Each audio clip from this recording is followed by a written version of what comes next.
I'm Rhonda Dracoulis with RK3 Designs. I'm going to show you how to make my favorite tarnished copper finish. Stay tuned and enjoy the video. You guys always ask me to show you more faux finishing types of designs. And here is one of my truly very favorite ones. What we've done, we've started off with MDF and I've painted it black. Now, what's really cool about this finish is that you could do the same thing, but bring the silvers instead of the coppers. But today I'm going to show you the coppers. All right, so we've painted it black and we've let it dry completely.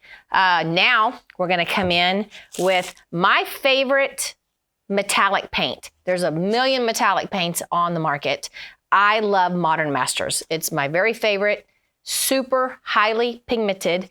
It's an acrylic-based paint. Very easy to clean, and there's no VOCs. So this is what we're gonna get started with. Now, another thing that you could use that works really well too is the hammered copper paint that you roll on from Rust-Oleum. That's another really good paint that you can use. Pro tip, keep your roller in your paint. That way you always know where your roller is. All right, so first of all, we're gonna come and put a layer down. Now, this layer doesn't have to be perfect. It's more of kind of an adhesion as well as adding some color to the finish. So I'm just gonna roll this out. And like I said, you can use just about any kind of paint, but I am going for that metallic copper look. So that's why I'm sticking with Modern Masters.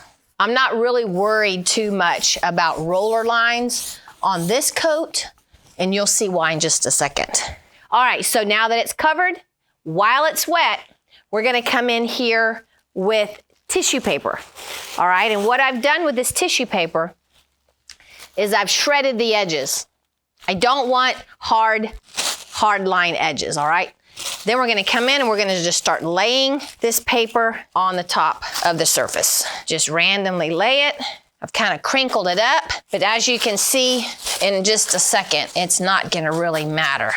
All right, so we have it all laid out. Now, come back with your paint and just paint right over the top, creating texture on the surface. Now, if you want really high texture, you can have these big veins like this. If you just want tiny texture, then just kind of flatten out your piece a little bit more. And then it's okay if it tears like that, that's fine. That's just gonna add to the design. You don't wanna over roll because what will happen is you'll end up just tearing your paper. Once you get it down, then you can go back and manipulate it a little bit better.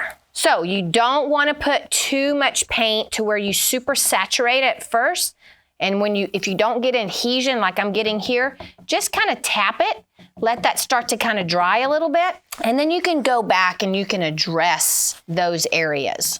Try not to roll too many times. Like I said, you want to just try to get that down on there. Then as it starts to dry, we can go back and play with it just a little bit more. You want that base paint to be wet. That way it kind of holds everything in place. Here's one of those straight lines I was talking about, that hard edge right here. I just want to kind of use my finger and kind of mess up that edge so it doesn't look man-made. There's air gets up underneath there. It's no big deal. You can just kind of move it around. You can even kind of tear that paper a little bit so that air gets out. All right, so when you get your edges, I like to wet the paper first, let it soak in for just a little bit, then just come back and tear it off. And then once you tear it, you can smooth it down with your roller. That way you're gonna get really pretty edges. All right, so as soon as you get everything laid down, kind of go back and do some fine detail. If you have pieces that are really sticking up high like this, you wanna just kind of come back and lay it down just a little bit. Because remember, we're gonna come back over the top of this with epoxy.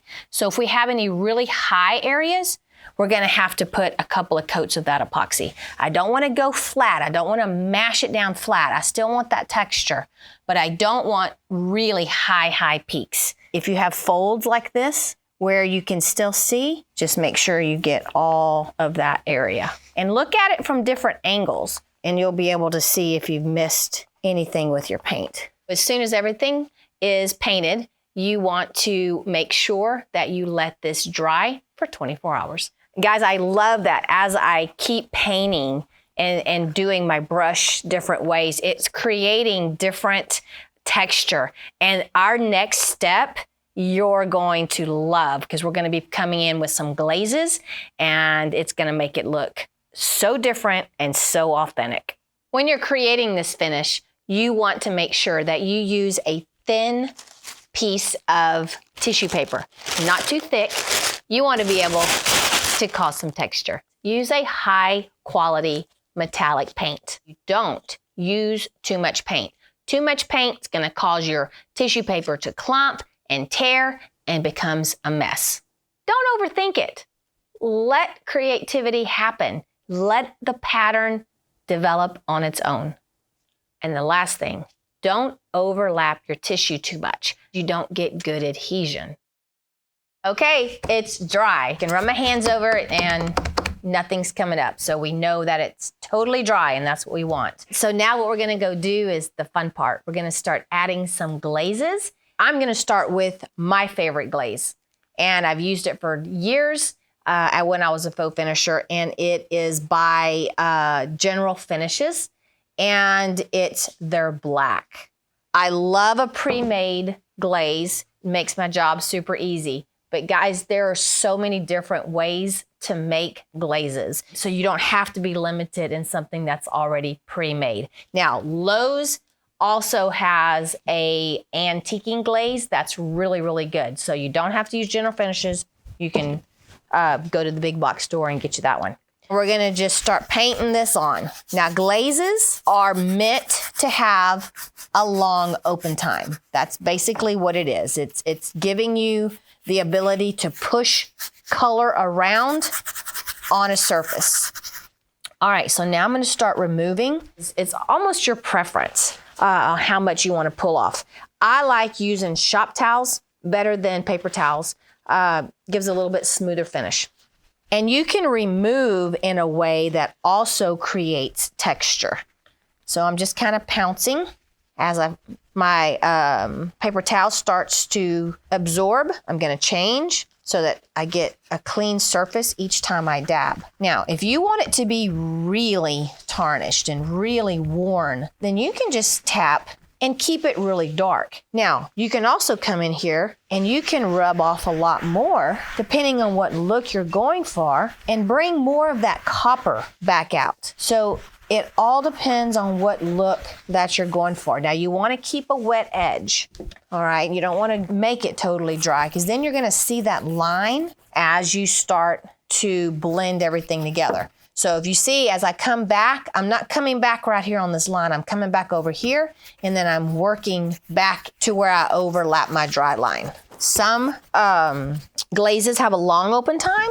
Some have a short open time. So just depending on what you're using will depend how fast you have to do this. All right, if you guys like these kind of videos and you like me to show you different ways to create different finishes, let me know in the comments below. And also subscribe to our channel. Click the bell, and then every time that we post a video, you'll get a notification of that. So you can see here where my line, where the two came together, I'm gonna tap those out so that I don't have a distinct line. And that's all you're gonna do, guys, is just keep building and building until you get that look that you like. Since most glazes are a water-based glaze, you can actually wet your rag and come back and remove more product if you need. So I'm just literally coming and taking this product off. I'm not even worrying about what it looks like at this point. I just want to remove that product, lightly rub. Now I'm going to come back in here with some cheesecloth, okay? Cheesecloth, you can get that just about anywhere. Now I'm going to get real detailed, and I'm going to start tapping, and I'm going to bring some areas maybe a little more off than others. It's going to get, this is where you start getting your detail, and this is where it makes your piece look a little more authentic. Just tap, dab, lightly come over the top. And again, this is all personal preferences on how dark you want this. So I like my highs and lows. I like how some of my area is dark If you've ever really looked at old tarnished copper, you'll see that it ages like that. Where people touch it a lot, it'll be darker because of the oils and everything on someone's hand. So the reason I like using a cheesecloth after I take a lot of the product off with the paper towel is the cheesecloth is soft and it's able to get in and around all this fine detail, and it's real absorbent. I have a little bit more control on what I'm taking off. Also, it just leaves a neat little texture on the surface. It's a little softer, so it's just gives a different look. All right, so if it starts to dry here, all I would need to do is come in with a little, wet my cheesecloth, and I could really pull off more of that. I like this, so I really don't want to pull anything else off. I really like the color, but let's just say the whole thing was maybe too dark for me. I could wet a cloth, I could come and wipe this, and I could basically start all over if I wanted to. So don't panic with your glazes. They're very easy to work with, and they're very forgiving. Isopropyl alcohol mixed with our mica powders. And this is a copper mica powder. We mixed it at about, 1/4 ounce to 8 ounces of isopropyl alcohol. So I've got quite a bit of it in here. Make sure you shake it, and this is what it's gonna look like.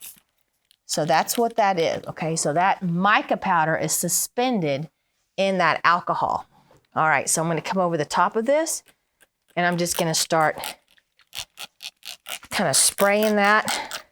Not sure the camera is gonna be able to get it, but as that alcohol starts to kind of evaporate, and I kind of tap in here, a copper metallic mica powder is gonna be left on the surface. And it's just gonna give one more layer of depth. Now let me show you what's really pretty.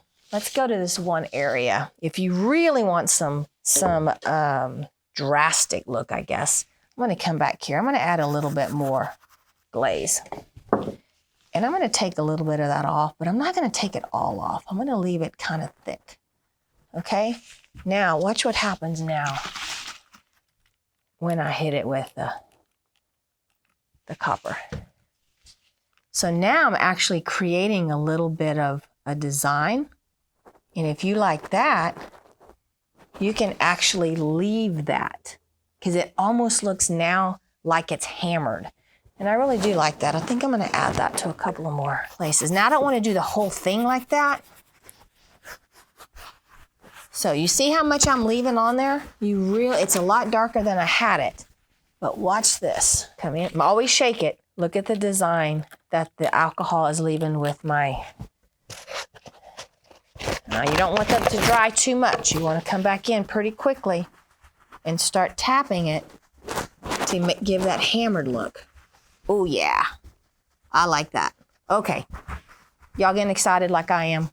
I know the camera can't pick it up, but as I look, I can see that copper metallic that was in that alcohol give me a really cool sheen. I love that. All right, guys, I really like this. Love it. And this is one of those finishes, guys, that you are gonna have to keep playing with until you get the look that you're going for.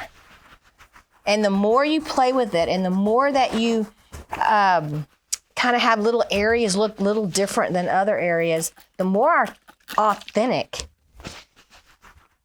If you didn't want it this dark, guys, you did not have to come in and do all that I did with the extra amount of glaze. If you just wanted it to have a little bit of that hint of that black, then you could have stopped a few steps back. But I absolutely love this. I love the fact that that copper's just kind of peeking through the glaze. All right, so the next thing that we're gonna do is let this dry. This doesn't have to dry for 24 hours. Basically, depending on what glaze you use, that's the big if. You just wanna make sure that it's 100% dry. With the glaze that I'm using, probably 4 hours is gonna be all that I need to wait. But if you're using a really heavy bodied glaze, then you may have to wait 24 hours to that all of that moisture is out of there. So that's something that you're just going to have to determine. All right, so once it's dry, what we'll do is we'll come back in here and we will pour our first coat of epoxy. Now, the reason I say first coat, because we have highs and lows, this is already starting with texture. One coat may not be enough to fill in all the highs. You may run your hand over the surface after our epoxy has self-leveled, and you may be able to fill some of these higher areas. That's why you're going to come in with your second coat, which is going to build depth, also give you that added durability. So that's going to be our next step. So we'll let this dry and we'll be back. All right, so the glaze is dry. I let it dry overnight, and I absolutely love how it turned out. The mica powders that were in the alcohol, now that the alcohol has dissipated, you can really see what visual textures and look that leftover mica is giving, and I think it's absolutely gorgeous. All right, so what we're gonna do, we're gonna come over and we're gonna flood it with our first coat of epoxy. I'm using the Stone Coat Countertop regular epoxy. No need to use Art Coat on this because it is an earth-toned color, and I'm not really worrying about any sort of ambering at all. Like I said earlier, probably gonna take two, in fact it will, take 2 coats to really build up that epoxy so that it's super, super smooth, because we have so much highs and lows on this surface. So no diamond dust, nothing that would be metallic. The copper, I really want to have a matte finish, and as soon as all of the epoxy cures, we will be going over it with the matte UTC. All right, so here we go. Love how this is going to just make all of this detail pop when you put that epoxy on there. I want to hear from you guys. Where could you see this sort of application? I think it would be amazing in a kitchen, maybe as a kitchen island, as an accent. I think it would be gorgeous. Or a rustic bathroom. That would be pretty as well. Let me know. And also, guys, I would love for you to join us in our Insiders, our private group, our private Facebook group. It's called RK3 Design Epoxy Insiders.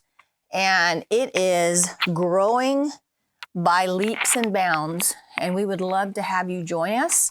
Just go to Facebook, search RK3 Design Epoxy Insiders, and request to join and start posting. All right, so I'm gonna come around to the front, and like I always, guys, make sure you push that epoxy over your edge, rub those edges, get your fingers down around the edge so that you help that epoxy flow, especially since these edges aren't gonna be super smooth, they're gonna have texture on them. You wanna help that first layer really roll over it nicely.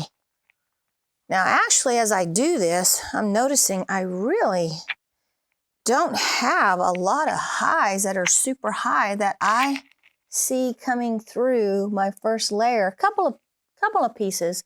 I'll torch it 3 times, get rid of all the bubbles, let this cure for 24 hours. We'll come in with our final flood coat, let that dry for 24 hours, and then we will come over the top with the ultimate top coat in matte. So stay tuned. Okay, guys, if you want to know how to do the perfect flood coat, I do have a video. I will link it in the description of this video. Okay, so our first flood coat dried for 24 hours. I came back and did a second flood coat so that I would have a nice, beautiful, flat, even surface. We let that sit for 24 hours. Then we sanded and we applied the ultimate top coat. If you've never done the ultimate top coat, I highly suggest that you watch a video that's going to be linked in the comments of this video and practice. All right, there is a learning curve to the ultimate top coat. I absolutely love the product. The amount of protection and durability that the UTC gives is just bar none. So I'm so excited. Putting a matte finish on this just makes it look so real. I love it. I love it. Let me know what you think in the comments below. Don't forget to subscribe to our channel, guys. We're really doing well. I'm hoping to hit 100,000 by summer of 2023. So help us do that. Click the little bell, and every time that we post a video or a short or we go live, you guys are going to get a notification. All right. Last thing, remember, don't be scared. Move forward and be creative. See you next time.